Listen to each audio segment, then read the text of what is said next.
Deborah? 3 times 3.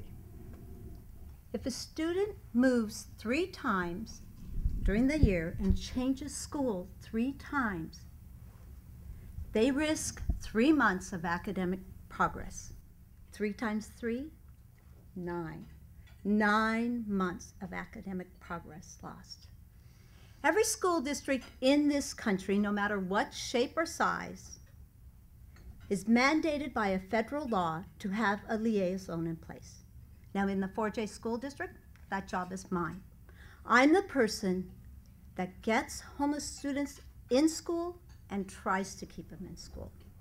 I'm that person that tries really hard and works really hard to not let that 3 times 3 scenario happen.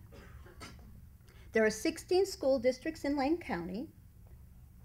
All of them have an advocate. We work together as a team. We're a consortium. We partnership with Lane County, service providers, DHS, food pantries, clinics, shelters, and charitable organizations. So what is this law? Who qualifies for the law?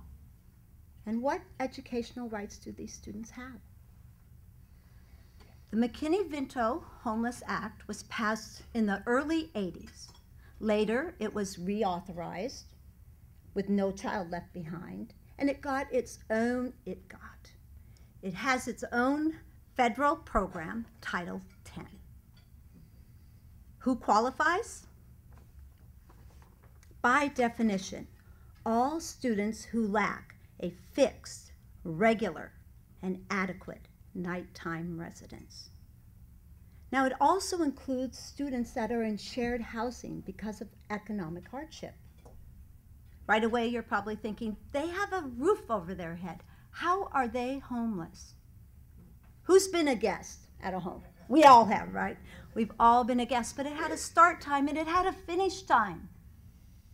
When you are a family in shared housing, it is a whole different story.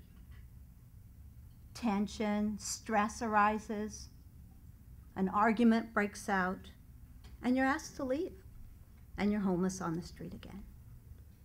Over 50% of the students that I identify in the 4J School District are in shared housing. Runaways, throwaways, teens that were kicked out, they will couch surf. They go from house to house to house until their welcome wears out. What rights do they have? They have the right to immediate enrollment. Now that means that they can go to a school without documentation and get enrolled. We all have a house, I'm guessing. We have an office. We have a place to keep our important papers. And when we went to enroll our children, we could gather that up and do the job. These families have things at their uncle's house. They left them in Michigan. They're in their car, in their trunk, with everything else. So years ago, students didn't even have a chance to enroll and attend school. The McKinney-Vento federal program allows them to go to school now. Think of a homeless youth that's been kicked out or ran away. They have nothing to enroll in school. So this law protects them. They have the right to attend the School of Origin. That is a school that they attended when they were housed, so they can remain stable in their education. They have a right to transportation to and from that School of Origin. Now that might look like a bus pass for the adult and the child, or it might be door-to-door school bus transportation. Sometimes, coming up this next couple weeks, I send a taxi to get them to school. If the family is moved across country, of course they can't attend their School of Origin. However, they have another choice. They can always enroll where they're staying at night. Perhaps they have their vehicle parked in the Chavez neighborhood. Then they can enroll there. They have rights to free meals, and they have rights to any program that any other child in stable housing has rights too. Now, these rights provide some stability for students, not only their educational stability, but the stability day in and day out. They show up, they know they can get meals there, they know they can count on routines, when sometimes their other parts of their life are in flux. Let's talk about numbers.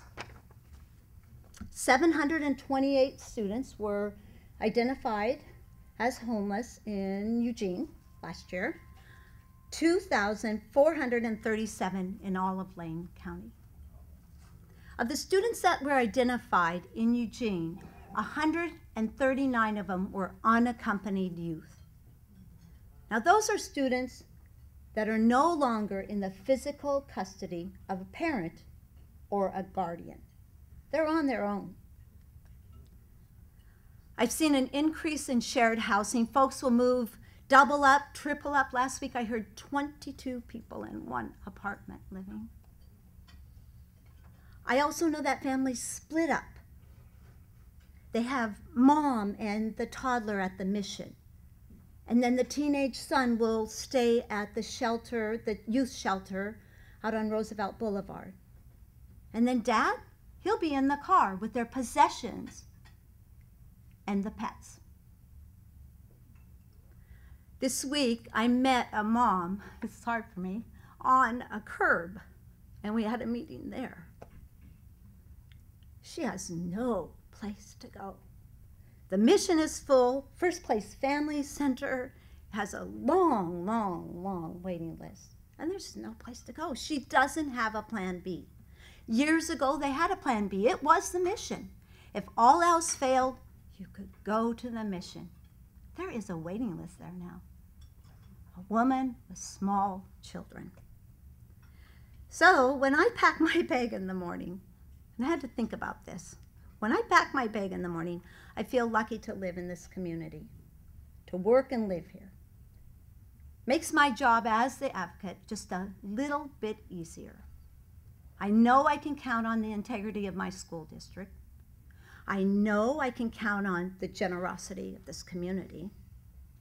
I count on the services that agencies provide, and the knowledge of my comrades, and more importantly, the dedication of those parents who want to keep their kids in school under no circumstances. We all work together to remove those barriers so that those kids have a chance at a great education, regardless of where they sleep at night.